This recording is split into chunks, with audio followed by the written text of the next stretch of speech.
Kementerian Keuangan Republik Indonesia resmi melantik sejumlah pejabat baru di lingkungan Direktorat Jenderal Pajak.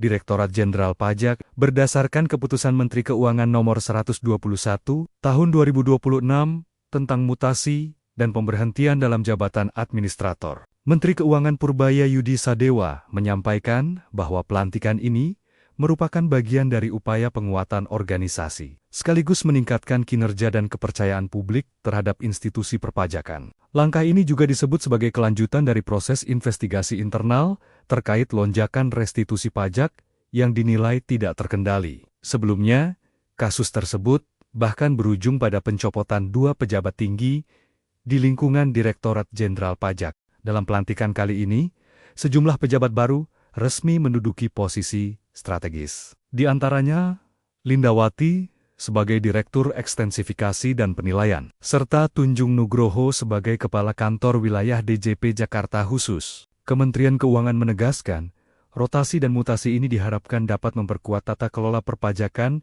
serta meningkatkan transparansi dan akuntabilitas di lingkungan Direktorat Jenderal Pajak.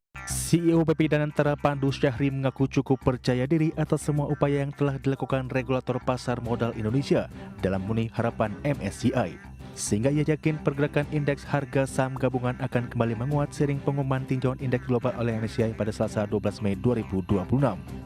Selain itu, pergerakan ISG juga akan ditopang oleh pergerakan rupiah.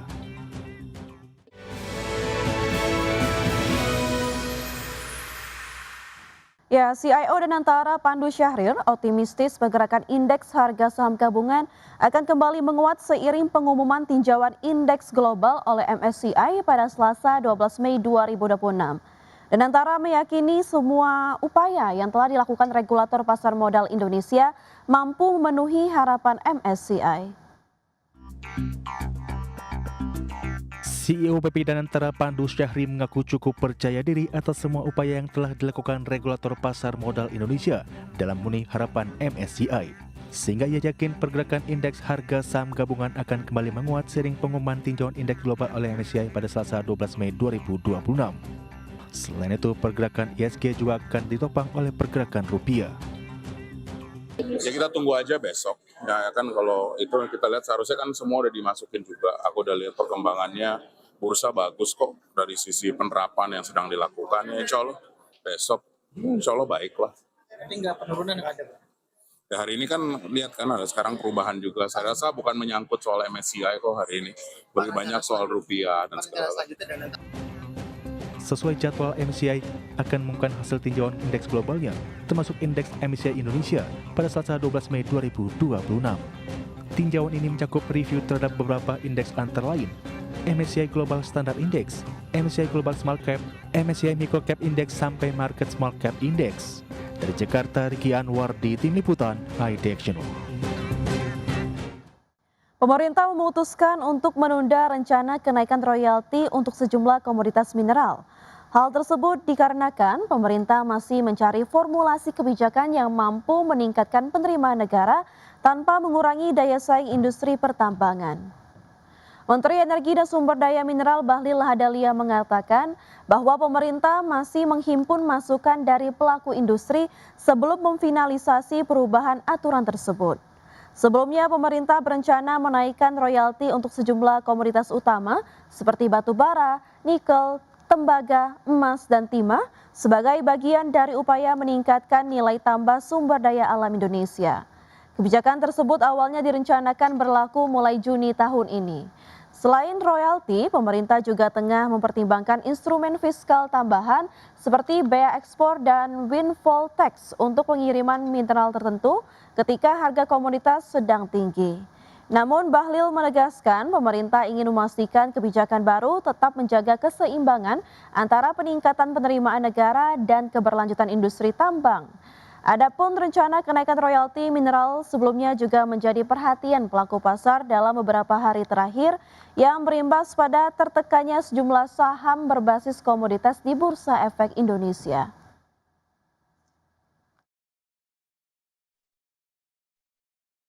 Pemirsa, PT United Tractors Tbk menyampaikan target terbaru per penjualan alat berat dan hasil tambang perseroan untuk tahun 2026. Corporate Secretary United Tractors, Ari Setiawan, menjelaskan bahwa perseroan melakukan revisi terhadap sejumlah target penjualan pada tahun 2026, imbas dari penurunan RKAB yang berdampak pada bisnis perseroan.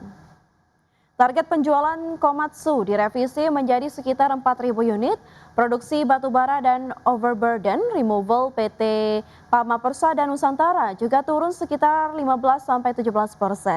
Kemudian penjualan batubara melalui PT Tua Turangga Agung turun menjadi sekitar 9,6 juta ton tahun ini. Penjualan emas ditargetkan sebesar 82.000 ons dan penjualan nikel ore sekitar 1,2 juta wet metric ton untuk tahun 2026. Sebelumnya Presiden Direktur United Tractors Iwan Hadiantoro mengatakan tahun 2026 menjadi tahun yang cukup menantang bagi perseroan baik dari aspek eksternal, geopolitik hingga perubahan regulasi. Ia memperkirakan kondisi menantang bagi perseroan masih akan berlangsung setidaknya sampai tahun ini.